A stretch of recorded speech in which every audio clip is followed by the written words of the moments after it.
I've spent $12,000 on demand gen, and we've created $12 million in pipeline, all content driven. It's organic content. It's organic social. It's not rocket science. A lot of marketing people jump to channels, strategies, tactics, and that skips the most important part, which is the thinking. What are you actually taking to market? You can't skip the POV. And if you have a real narrative and a real POV about this future that you're architecting for people, not going to attract the million people that are going to click through onto the content. Is that the goal though? Or is the goal to get the 1,000 people that are actually going to buy your product? How have you sort of taken that and then now extrapolated it into your sort of content demand creation engine? Every single thing that we author has some sort of redirect to what our vision is. You thought you wanted AI to write your blog posts. What you really want is AI that can solve go-to-market bloat. I don't want to be totally dismissive of attribution, but from a content strategy standpoint, I think that it's way more trouble than it's worth to try and understand everything from a content strategy where we're trying to change the way that people are thinking.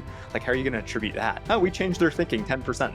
I kind of believe the content strategy you described is almost a non-negotiable. So the question just is like, how many dollars can you put to that non-negotiable that you're comfortable spending forever? You need to have patience on one side with your content strategy, and you need to have performance on the other side with your demand gen strategy. And if you can combine those two things, that's a pretty winning combination. What's the most difficult part of that piece specifically, activating the organic social playbook?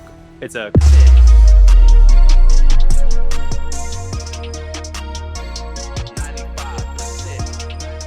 Kyle, welcome to the show. We've actually known each other for a little bit of time here. We've worked together. I've been super impressed with your all's execution at Copy.ai for quite some time. Obviously, your prior work at Clary as well.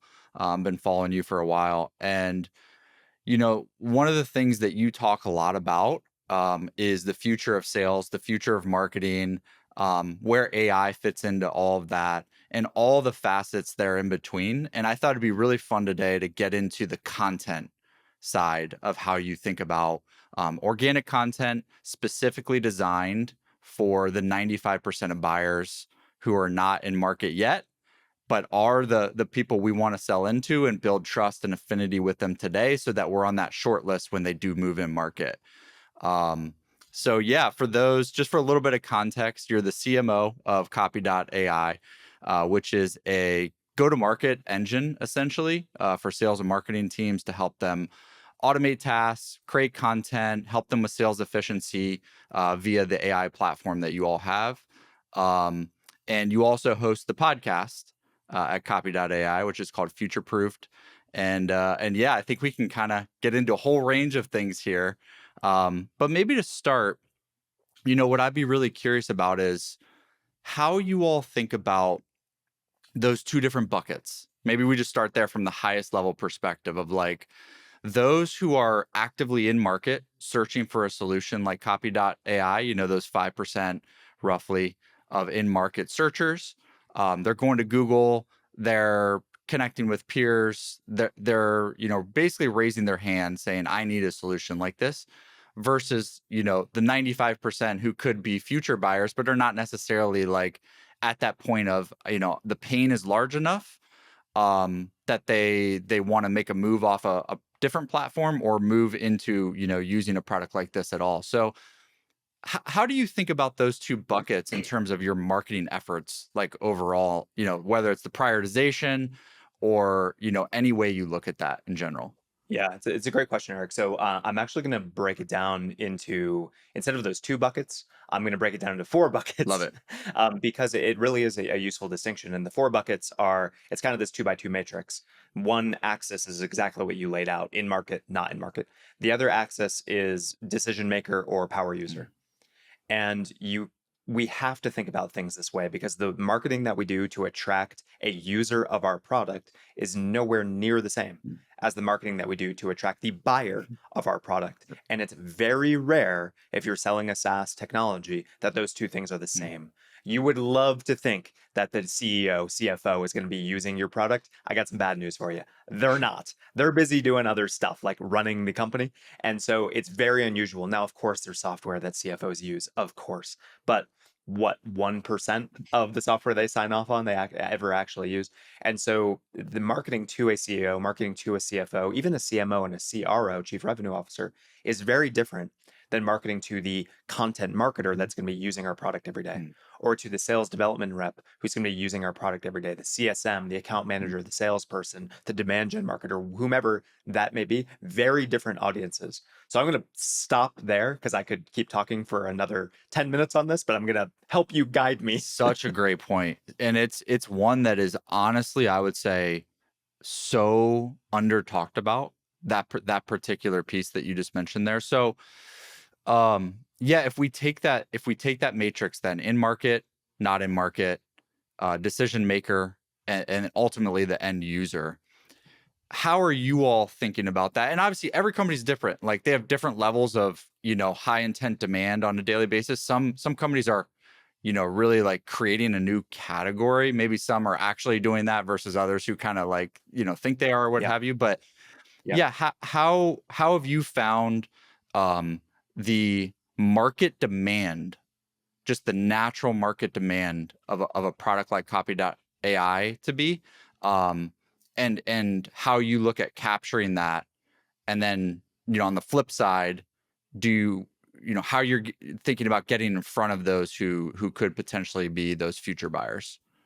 Yeah. So let me first start by saying that this, what I just outlined, and maybe even this path forward, will definitely, this path forward is philosophical in nature and pretty contentious. You will see a lot of people on LinkedIn in particular that say, of course should be selling features. Like people buy features, they care about what your product actually does. You will also see people on LinkedIn saying, don't sell features. You need to sell the problem and paint a vision for the future and all the rest. And guess what? The truth is, you need to do both because the audiences care about two different Mm. things. The executive level decision maker cares about the future that you're dragging their company toward and the business problems you're solving that at a higher level, the strategic initiatives, I Mm. should say. And then the end user cares about the features, like how am I actually going to use this product?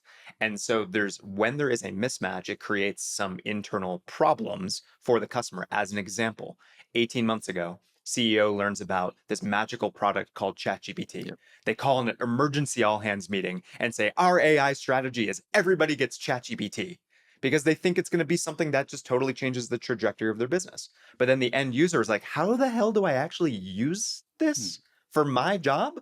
I have to learn how to prompt. What is prompting? I don't understand. So now there's like this major disconnect. So you have to be sure that you can answer both of those questions for both of those different Mm. audiences. And that's really hard to do, really Mm. hard, because it means you can't just focus on features.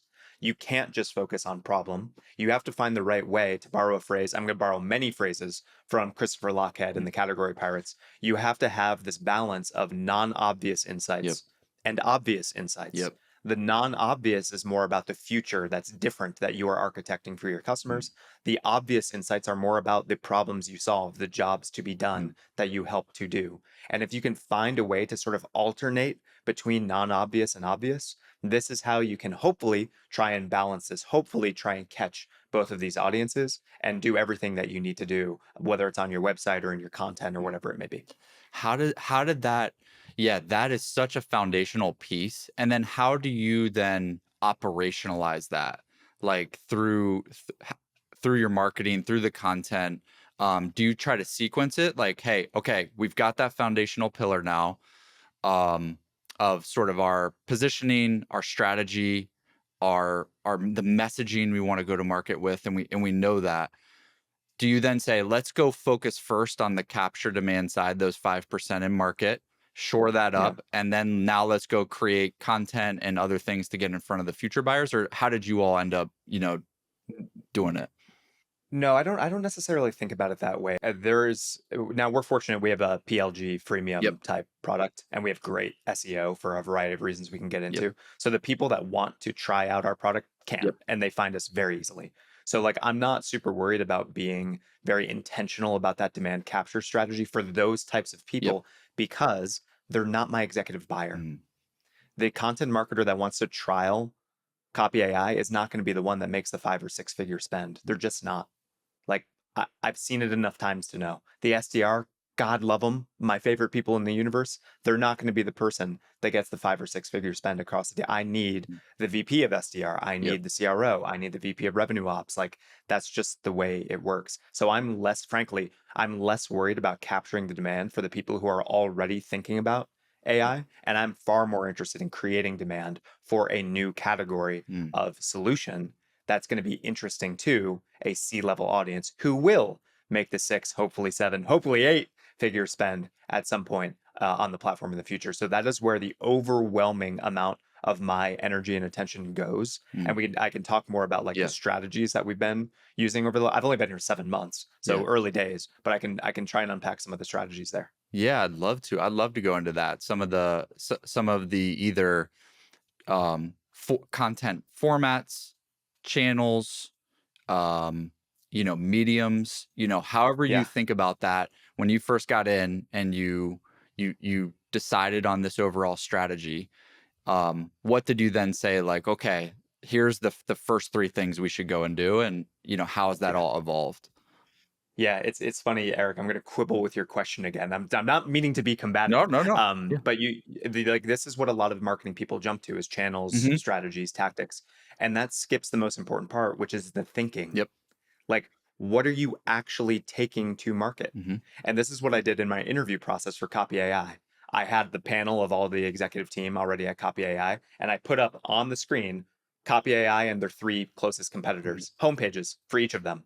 I was like, if I took the logos off of these slides, you would not be able to Yep. know any difference here. You're all saying the same exact thing because you're all product people, Yep. you're all startups, and you're all super proud of your product, and you're not actually thinking about how to be different, how to actually Yep. force some sort of choice for something different. You're trying to play this better game. Oh, we can manipulate the LLMs better than you can. Like, come on. Is a CMO really going to make a technology decision because of that? Mm. No, they are not. And so you need to be able to think about what is actually going to be the compelling thing that forces some sort of decision and again charters that future that you want those people to realize. And so the first few weeks, and this was an expedited process, it probably I'm maybe not giving myself enough credit because I interviewed for Copy AI in November of last year, and I was thinking about it for the next 6 weeks, Mm. and then I started early January, so I had a little bit of a head Mm. start. So the first few weeks were like a listening tour for me at the Yep. company, talking to employees, talking to customers, talking to prospects, talking to board members, and asking them a couple main questions. And I'm literally, Eric, like a couple main questions. Yep. And those two questions are, what is the problem that we solve? Mm. And what is the impact of solving that problem? And I must have talked to, I don't know, 50, 75 people. And guess how many different answers I got? 50 or 75 different answers. Because like everybody has a different take on this, and that's good. Okay, my job is now to collate these answers and to try and pull out what are the more interesting executive level problems Yep. that we solve. It is not about the way that we can manipulate the LLMs in a smoother way and load balance between Anthropic and OpenAI and make sure like fine a security team, a CIO type person probably will care about that. We are selling go to market technology to go to market stakeholders. We should not be talking about that. Yep. What we should be talking about is this major problem. This is what ultimately we landed on. You can see this peppered all over our website. Number one, there is no category for generally speaking go to market AI. Yep. Every other solution in the space is point solution, Yep. AI for SDR, Yep. AI for content, AI for paid media brainstorming, AI for account intelligence. Like, why isn't there a broader category? We Mm. have this platform capability to solve basically any go to market use case. So we're going to be go to market AI. Okay, great. New category. Some people will say creating a new category is dumb. I fundamentally disagree. So we can talk about that later. Now, the question is, what problem does the category address? Yep. And the problem that we address is not workflow automation, and it's not AI for content creation. It has to be a problem that actually matters to executive teams. It has to be something that they will be able to make a business case around. Yep. And so the problem that we invented, the language that we invented, not from whole cloth, but based on the conversations that we had with Mm. employees, customers, board members, et cetera, is this problem of go to market bloat. You have, over the years, well intentioned, accumulated manual processes, point solutions, hyper specialists, all of these investments in your go to market organization that are yielding super low ROI. You have a bloated, bureaucratic go to market organization. The promise of AI is to add velocity to your go to market org, and here's how you can do it. And that conversation allows us to say your CAC is upside Mm. down. Your CAC to LTV ratio is in the pits. Your valuation is slumping. The promise of AI is to correct all of that. If you can eliminate go to market bloat, if you can achieve real sustainable velocity, you can flip the script on your financial profile. You can run an enduring company. Is that something you want to do? Of course it is. And that has nothing to do with how our technology Yep. works.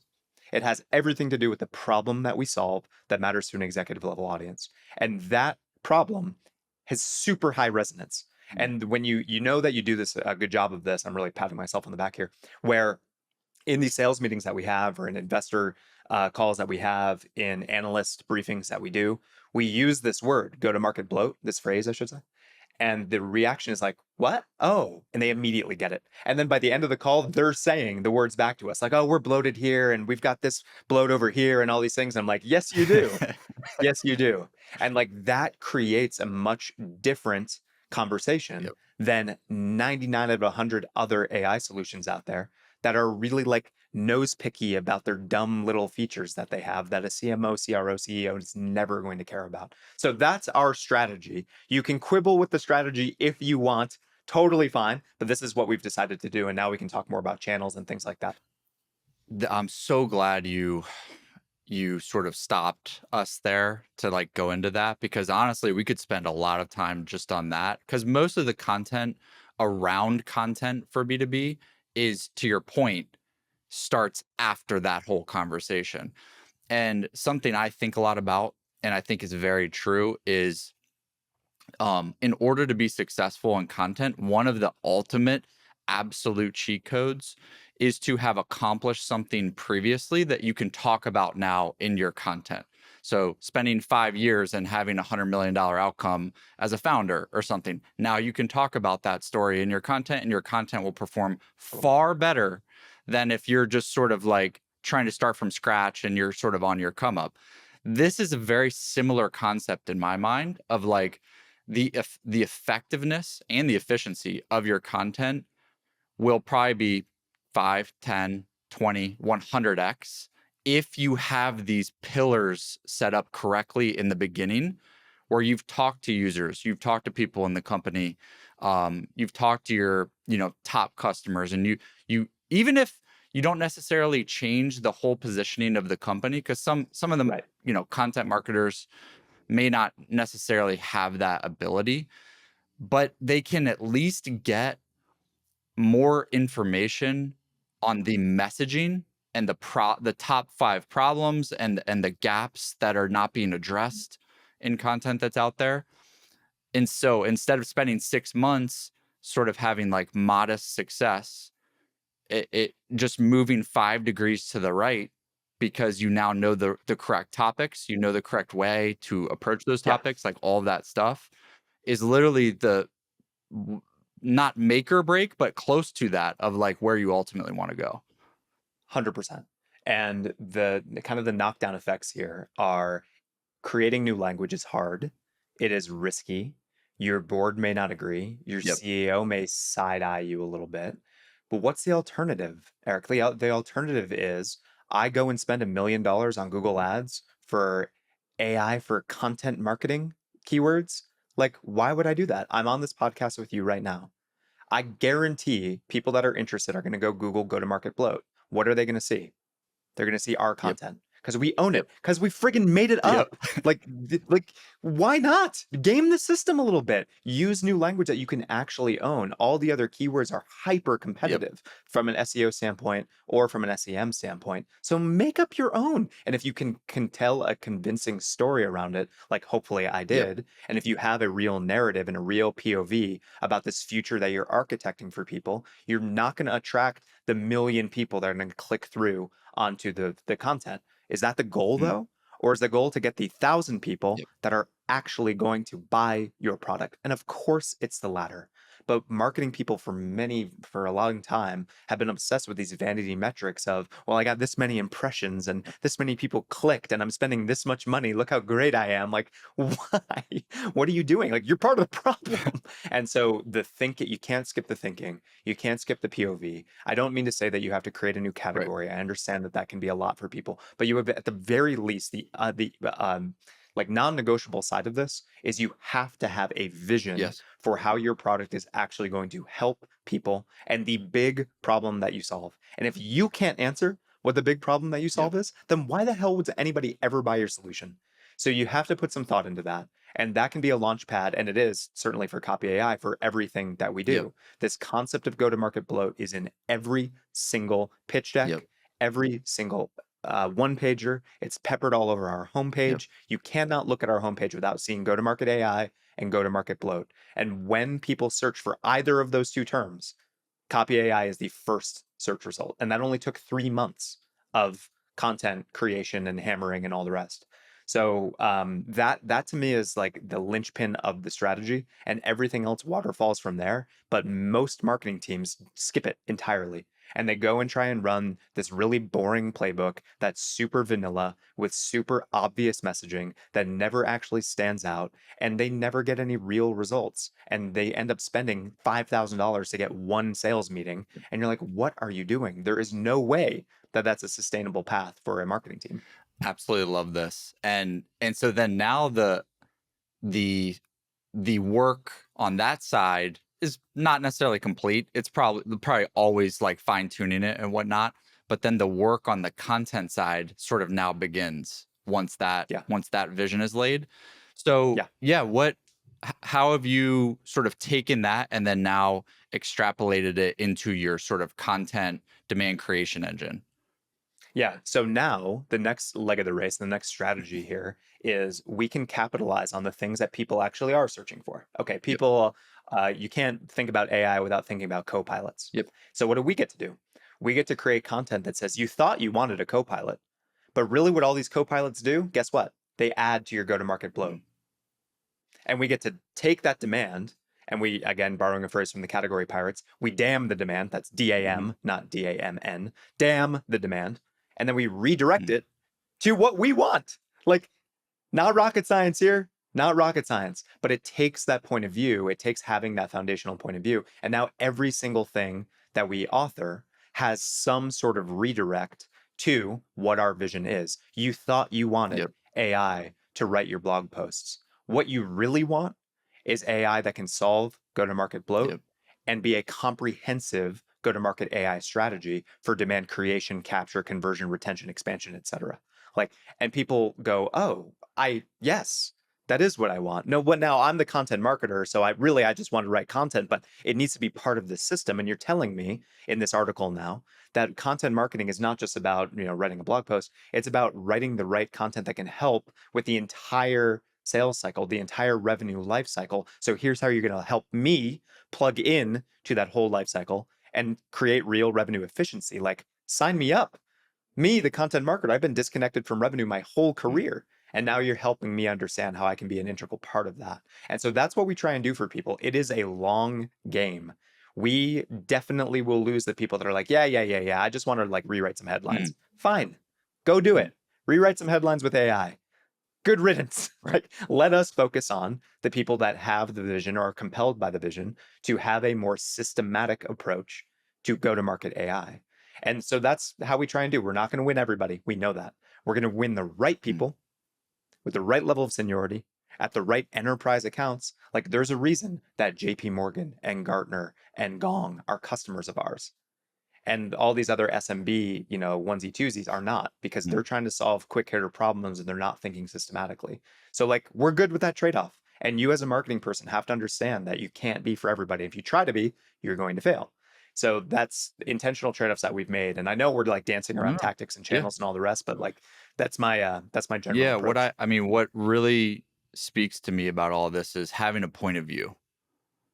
Like the redirect doesn't work unless you have a point of view, and the point of view actually highlights expertise, which builds trust. Right. And so like all of these things are connected. And I know you're targeting both the decision maker and the power user to some degree, but being intentional about that. And what's interesting also about this is giving the power user the language to champion Copy AI internally. And whether and how much that happens, I'm not sure, but you at least are giving them the language to be able to champion it if they are kind of coming from bottoms up and sort of helping you sell into the organization themselves to the decision makers. Like now you've given them, an easy button to be able to go have the conversation with their leadership team and whatnot, That's exactly right. as well. So, um, so yeah, if your game, maybe we can talk about some of the content, formats you're using, and mediums you're using. So you've got the podcast. I know you've got a webinar engine. You've got your blog. How are maybe if you can give me just sort of like the worldview of the content ecosystem, and then maybe we could go into some of the specifics.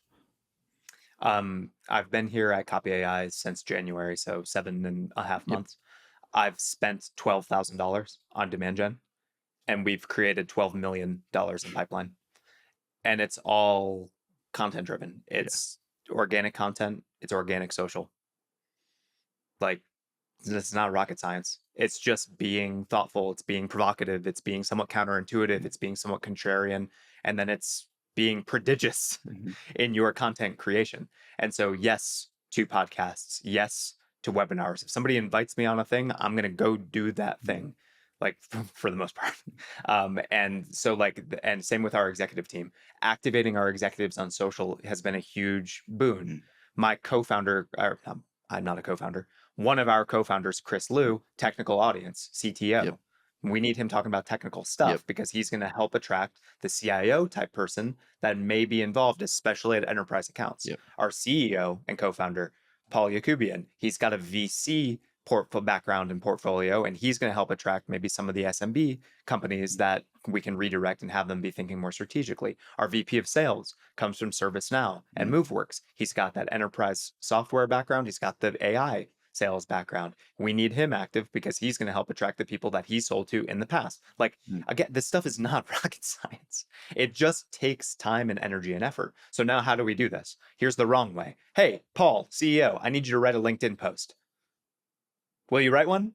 Of course he won't. He doesn't have time. He doesn't know what you need from him. So what do you do instead? You pin him down for 15 minutes a week, 15, 1 5, Yep.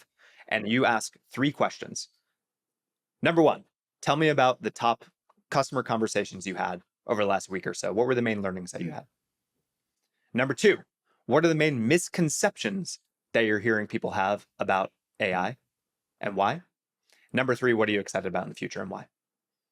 5 minutes each question, 15 minutes total. Pin them down every week or 2. Record that, and then you can have AI workflows that turns what he says into LinkedIn posts, into blog posts, into thought leadership, into articles that you can pitch to different publications, et cetera, et cetera. Do that for your entire executive team. It is not easy, but it's not impossible. It just takes you a little time to be organized. And that's like, this is our playbook. Yep. This is what we do. And this is how we've created so much energy and enthusiasm on social. And then that all waterfalls down into content on our site. And that helps us attract better podcast guests. And the system just is self-reinforcing. What's the most difficult part of that piece specifically, activating the organic social playbook across the executive team? It's a content marketer being uncomfortable doing something they've never done before. Yep. That's all. I mean, it's a new motion. What is a content marketer? And I'm painting with a broad brush and I'm being pretty dismissive, and I apologize, but just for the sake of, again, being a little provocateur here. Content marketing people like to write stuff. Put them in a dark hole for 2 days and they'll come back out with an article and they'll be really happy with how they're living life. That's not your job anymore. Your job is, especially, more senior people in content marketing, your job is to create and fulfill a content strategy that's comprehensive of all the subject matter experts, of all the thought leaders, of all the contributors that you have across your company. It's your job to actually get something out of their brains and onto paper. In the past, that required, or not required, but the motion was, hey, PR agency, go interview my CEO so that I don't have to be the bad cop on Mm, this. Like, it's stupid. mm, Own that all mm. yourself. You have a content strategy. You have, hopefully, a content calendar. You know what your themes are for the next weeks or months. You know what questions to ask. You know how to shape the answers. You know how to give somebody a draft and say, post this on LinkedIn. Like, you got to own it. You got to own it. And the good news here for many content marketing people is you've never had an audience with the executive team before. You've always been layers disconnected. Now you have direct Mm. access. You get to hear what's on their minds. Yep. So not only are you going to get great content from them, but your content is going to get better. Your thinking is going to get better. Again, it's a self-reinforcing cycle. And it's different. It's a new motion. It's something most content marketing people and frankly most executives are not used to doing and not comfortable with yet. And you've just got to get over it and do it right. I also love the low barrier on that particular process you all have of the 15-minute session. It's not a big ask for the executive because they're obviously No prep. slammed, and it's also not a big ask to your point of like sort of that initial fear factor of like maybe the content marketer starting this interview engine cycle for the first time. It's like 15 minutes, 3 questions. We can both do that and get better each week at it. Are are you then having your team obviously, use Copy AI, I'm assuming, to like funnel those conversations through. But then are you all adding, your own edits to that and then providing it to the executive and they can edit it as they see fit or post it directly? Or like, is there any sort of operational, uniformity to that process? How much of a copy AI infomercial do you want to turn this into? I mean, I know you. I guarantee you're using the platform for it. So yeah, I'm curious how. For Yeah. everything. We have a workflow for Chris Liu. We have a workflow for Paul Yakubian. We have a workflow for Steve Stroud. That's our CTO, CEO, VP of sales. What does that workflow do? For Chris, it takes his transcripts, it writes LinkedIn content in the form of his LinkedIn content that he's published in the past. It writes blog posts in his voice for things that he's published in the past. Same thing for Paul, same thing for Steve. So we have separate workflows for all of the people. And the only input that we need now that we've architected the workflows, and that takes a little time, obviously, we just need the transcripts. And of course, there's fine editing, there's fine tuning, there's QA, there's like stuff that you have to do on the back end because no AI output is ever going to be perfect, but it streamlines the process by, I don't know, tenfold. We have one content marketing person, one on our team. He does 3 blog posts a day, 5 pieces of thought leadership a week, 2 pieces of use case content every week. He manages our entire executive social program. He manages our YouTube and our podcast. He's one person. And he's able to do this because he's codified all of his best practices inside of our platform. Yep. And it's like, how am I going to? I had a 40-person marketing team at Clary, and we, with a 3-person marketing team at Copy AI, are more productive and maybe like orders of magnitude more productive because you codify, you streamline all your best practices using AI, and it's all good and it all actually moves the needle. Now, some people are like, oh, well, they're really precious about it. It's AI generated content. Like, no, put that aside. This is thought Mhm. leadership generated Yep. content that is taking their Yes. words and transforming it from verbal to written. Like, get over yourself. Yep. This is exactly what you would do if you were the one reading the transcript and writing the Yep. post. It's exactly what an agency, a consultant, contractor, whatever would do. So like get over the kind of ickiness that some people feel about AI. Understand that again, there's always going to be human in the loop quality assurance stuff in the back end. But like this is the only way to scale. And this is how I, a CMO at this company, can run an efficient organization. I'm never going to have a team Mm. of 20 content marketing people. Never. I just don't need it. Yep. I don't need it. But I can actually run an efficient organization, which means I'm never going to lay off 20 content marketing people if times get tough. Yep. Like, yeah. Well, and that's the thing. It's like the difference is a sort of general purpose prompt of an AI platform to then spit out content based on the knowledge of the AI platform itself versus inputting expert-led conversations via the transcript and then building up a library of that based around your persona, based around the problems in the industry, the expertise you all have in that industry. Like that that asset, like just continuing to feed that knowledge into it based on your all's expertise, that's an asset that That's right. compounds. And it's a virtuous cycle because the more content that we gets approved by Chris Liu and published informs the Exactly. workflow. We learn from it. Yep. And so it only gets more contextual, it only gets better, it only gets sharper, the outputs only get better and Yep. better. So of those, so podcast, organic social, webinars, written content for the blog. Um, is there anything else we're missing there that you all have in your in your sort of content strategy? And then Events. how do you think about, is there, obviously it's an ecosystem, but is there one that you think, one of those that is providing the overwhelming amount of the results that you're seeing from it? So I would throw events in the mix, Events too. Eric, as Yep. well. Yep. That's a really useful. Obviously, that's more demand Yep. capture Hmm. for us, just to know like is what we're singing actually resonating. The answer to your question though, like is there one channel? Is it's the parallel that I'll draw is for outbound Hmm. sales.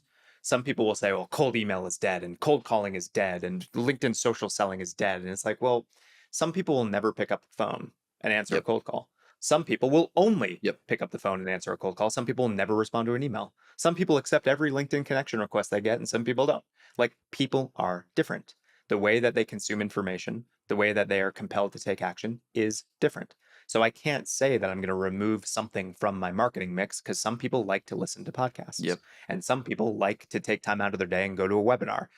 Frankly, I don't totally understand those people because I'm busy pretty much every day, but hey, like more power to you. I watch the recordings. Some people like to read long form content. Some people Yep. like short form listicle content, like whatever.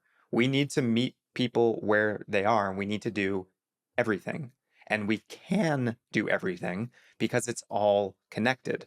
If we do, when we do a podcast episode, that Yep. becomes social posts and blog content. And we can do a knock on event on that same topic. And it's all intentionally very connected. If you are, and this is back to our problem of go to market bloat, if you have somebody managing the podcast channel and another person managing the events channel, another person managing the blog, and another person managing social, it is very hard to coordinate across all four of those people and make sure that they're all doing something that is the same. It's very Mm. hard to do that.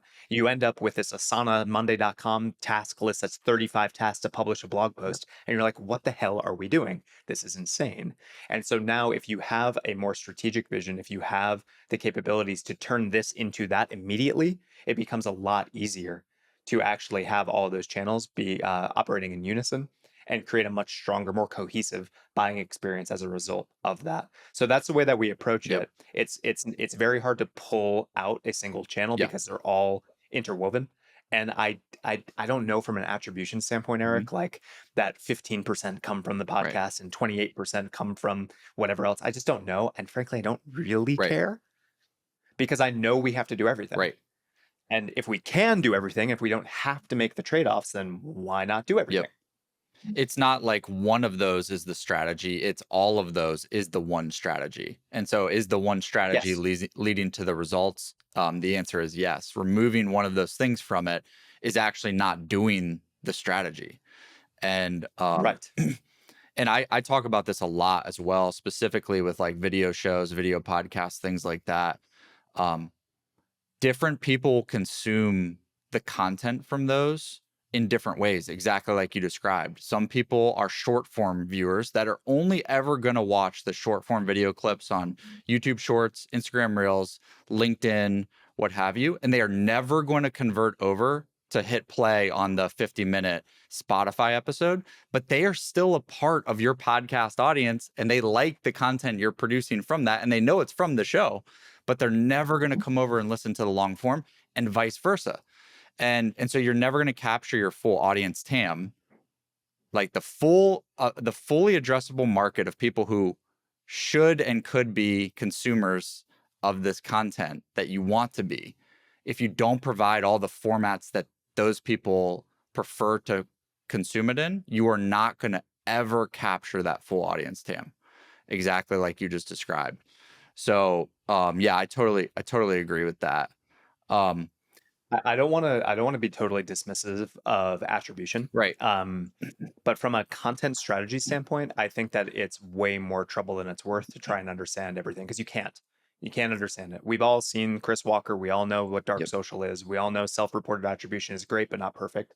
So fine, wrap yourself up into a pretzel trying to solve this. You're just going to drive yourself crazy. Where attribution makes a lot, I follow and pay a much closer attention to attribution when I'm paying for stuff. Like when I'm dedicating my budget dollars to this, Mm. to paid ads or to an event or to sponsored content or to some like Yep. whatever. Like I gotta know. Yep. I gotta know if there's something that is directly coming there because what am I paying for? For the most part, I'm talking about demand strategies here. I'm paying for conversions. I'm paying for demand Yep. capture. They put the brand stuff to the Yep. side, put the billboards and like that stuff to the side for the time being. I understand that there's a brand element of being out there and paying for impressions. I get that. But for the most part, if I'm sponsoring an event, it's because I want leads from that event that turn into pipeline and Yep. revenue. So like the funnel Mm. is just much more linear than the other things that we're doing, especially from a content strategy where we're trying to change the way that people are thinking. Like, how are you going to attribute that? Oh, we changed their thinking 10%.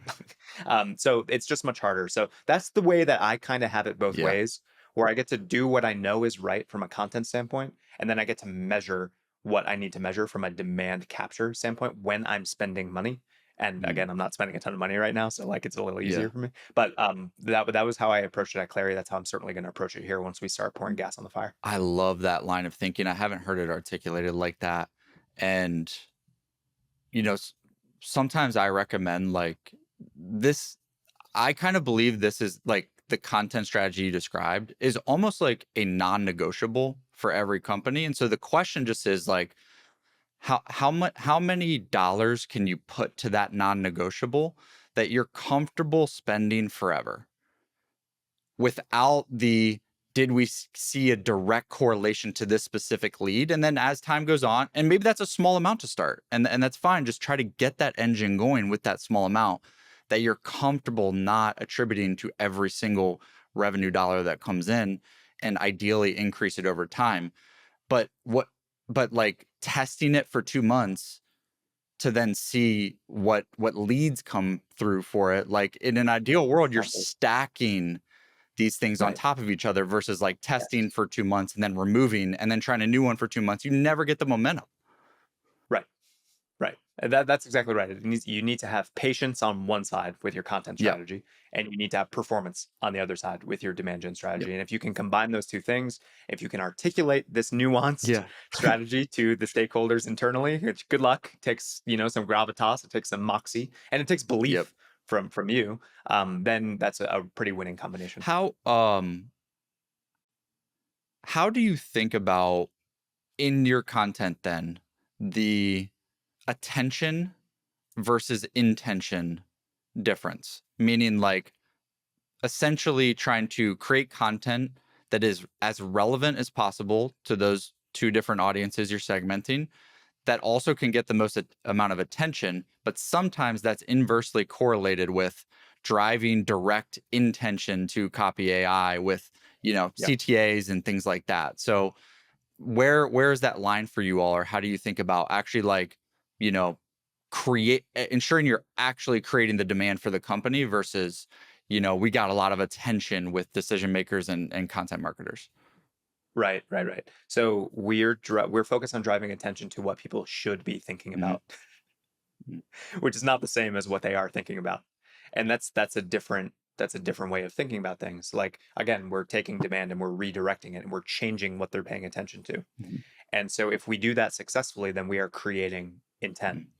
And we in fact are maybe kind of nullifying some intent that they may have had before. Like, oh, you think you want a chat experience for people to go and do some prompting back and forth or one-off tasks. We have that in our platform, but that's not what you want. That's not what's going to deliver transformational business value. Here's what is. Here's how we're going to solve go-to-market bloat. Here's how we're going to do these things. And that redirects their attention and hopefully creates a new form of intent that they didn't have before. So they're Yep. related, obviously. And we try and to the best we can. We have so much out there that it gets a little tricky to do this, to understand where are people spending time and energy on our website and all Yep. the rest, and like Are the conversions all good? And we're always doing the experimentation, the A/B testing, and all the rest to like optimize at the margins because that kind of stuff really does matter from a demand capture standpoint. But the main thing we're focused on is getting people to pay attention to the right stuff that's going to drive the intention of the executive team. Yep.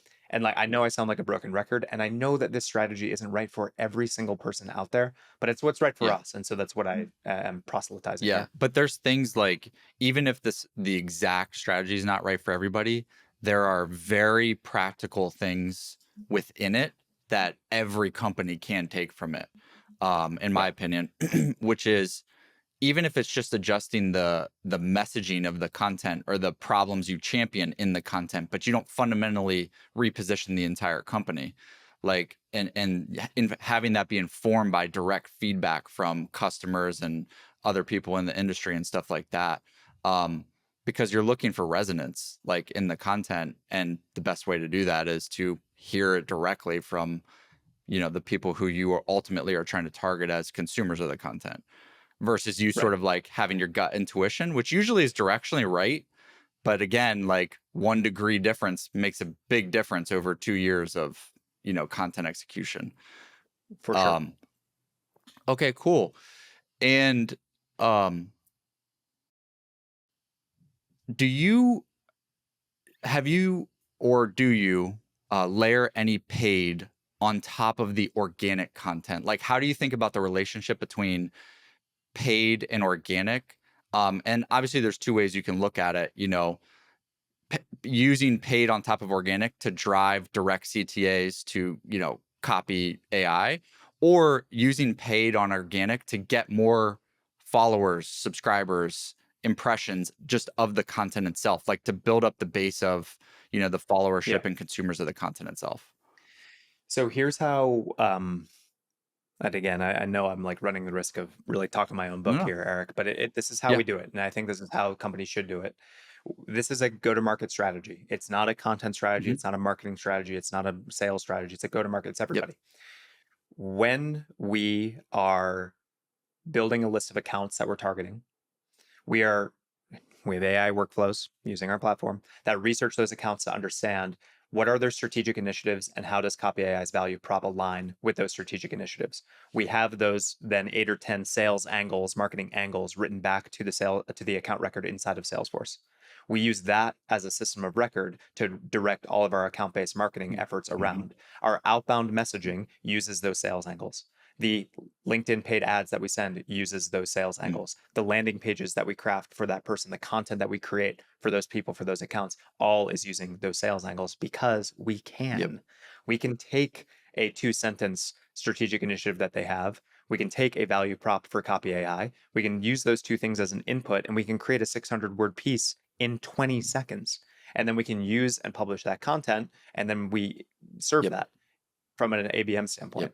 And so it's all unified. So we're running like ABM, believe it or not, is not just switching out somebody's logo on a landing page. It's actually having a marketing message that aligns to the strategic initiatives or struggles or challenges of that company. And that's what we're doing. So yes, we Yep. layer on content. Yes, we layer on paid, although our paid numbers are still quite Yep. low. And it's all connected and it's all content driven. Like content is the strategy. Yep. It's just a matter of making sure that the content that we create is always going to be highly resonant for the executives inside that company based on the fact that your stock is down 36% over the last six Yep. months and you're struggling in this, and this area. And we can help solve that overnight. Are you interested? Of course you're interested. Like it's that type of thing. It just takes Yep. effort. And it prior to having an AI robot doing this kind of research on the accounts, it was really hard to Yep. do. But now we have the AI robot that's delivering us the research, helping us brainstorm the marketing and sales angles. And now we can actually have a unified approach to go to market. And that is what go to market AI really helps deliver. And we're, dogfooding our own product like crazy. And it's been pretty remarkable. Totally. Yeah. And again, like, just to reiterate, because it's this important, like, that strategy is incredible. But without the other 50% of the equation of like the message in the content and what you're championing, which you did step one, then it's not going to have the same effectiveness. It still is far better than just swapping the logo. But like, if ultimately what they're actually being driven to consume is not as relevant, is not as differentiated, is not as memorable, um, it's not going to have the same effectiveness. Yep. 100%. Okay, cool. This is, yeah. Anything we didn't talk about that you think we should have, like with this whole, engine you guys have? I think I've said enough about my own product. I've said enough about my own POV. People probably want me to shut up, so I rest my No, case. this is a content podcast, and you all have a content platform, and you dog food it. Like, this is the whole point of this. So, no, I loved learning about it, and obviously it's very relevant because this is what your platform solves for. And so, is there anybody else you have been studying, like their content programs or how they are executing content strategies, that you think's doing a really good job, or what you like about it? Um, that is a bit of a dangerous game, Mm, and so yes, we pay attention, and yes, we get inspiration, and yes, the answer is yes. But the what I spend way more time doing, Eric, is I understand why startups succeed. I like read business bios and understand what makes for crazy effective founders. I listen to podcasts like yep. Acquired as an example, just to understand the stories that go into technology companies and other just remarkable companies and what makes them different. Because often what you find is you find the thinking that goes into it, and you find oh, that's how Airbnb thought about themselves. Like that explains a lot. Like you just get a different level of insight that helps what I think is the most important part of content marketing, which is the POV. And that's what I'm constantly trying to Yep. sharpen. I'm not always trying to steal the tactics or do the thing or do the copycat type, whatever. That's important. I don't mean to discount it. Somebody, Mm, you got to do what yep. works. It's just not what I personally spend as much time on because I'm trying to stay a little bit higher level and trying to like make sure that we are as differentiated as possible. Super smart. You studying, I mean, obviously it's still relevant, like big picture, because it's still the business world, but basically studying adjacent either, categories, markets. And in this case, it's like for content, we're actually studying founders. Like that's a Right. non-obvious correlation, but it's actually really, really smart. Because to your point, like the POV, and the go-to-market sort of positioning of the company, how they thought about their company, is the foundation Yeah. for the content engine. Right. Like Steve Jobs is the most Yep. obvious example that if you haven't studied Steve Jobs, like you're probably doing yourself a serious disservice as a marketing Yep. person. But Richard Branson's another really interesting Yep. case of this. Even like if you just go down the biography route and you think about people like Michael Jordan and LeBron and Kobe and like the way that they approached their work and the way that they thought about themselves is differently, the way they turned themselves into brands, like there are parallels for you to find. And if all you do is look at somebody's blog post and try and mirror their navigation structure, Yep. like you're missing the forest for the trees. Like you gotta, I find it more useful, I should say, I shouldn't be so prescriptive. Yep. I find it more useful to get inspiration from really effective founders, whether they're business or media or sports or whatever, and try and figure out how to translate that into my day to day. Love that. One other one I'd recommend on that is the Founders podcast. Acquired's really good. Yes, Founders podcast David is Senra. really, really good. I just listened to the Sam Walton episode and got all fired up. Uh, Isn't it amazing? Sam Walton would fly his airplane over small towns to be like, where are there centers of commerce and where they're not? That's where there's going to be a Walmart. It's like, in like what? It's crazy. 1950, he's like, "Yeah, I'm gonna get my Yeah. pilot's license just so I can be more efficient to go study the next location." Yeah, he's Yeah. Because driving is too inefficient. So good. wild.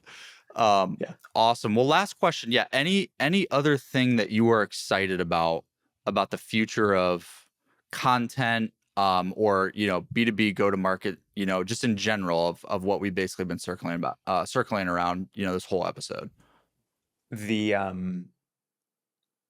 the last few years, a lot of companies have created content factories and have just played a volume game, and it bums me out. What I'm excited about, and this is, somewhat maybe sounds trite or I don't know, but what I'm excited about is if you can codify your processes and your best practices, you still have to play a volume game. I understand that. But you can create high quality outputs Yep. with, the benefit of having a little AI buddy helping you out. Then you can focus on the more human stuff. You can focus on the video, you can focus on the podcast, you can focus on the thought leadership, you can focus on the strategy. And like I'm excited for more content marketers to have more time to up level their thinking and to create a more human experience for their buyer. And that's the promise of AI for content marketing in my mind. Yep. And I'm excited for it. I hope it happens sooner than later. I love that. I love that message because it's a very positive one, and it's a very exciting one, which is like, AI is not going to replace all the talented, creative content teams out there. It's going to enable, empower them to actually do the creative, human-centered stuff that's going to make the difference. AI can't Yep. think, Eric. It can analyze and regurgitate what's existed in the past. Humans can think and can invent the future. And that's what hopefully you'll have more time to do as a content marketer. Love that. Kyle, this episode's been awesome, man. I appreciate your time. Obviously, as we've talked about through the episode, I think anybody who wants a little more efficiency with their go-to-market program should go check out Copy AI. Follow, Kyle on LinkedIn and the rest of the team to kind of see this playbook in action.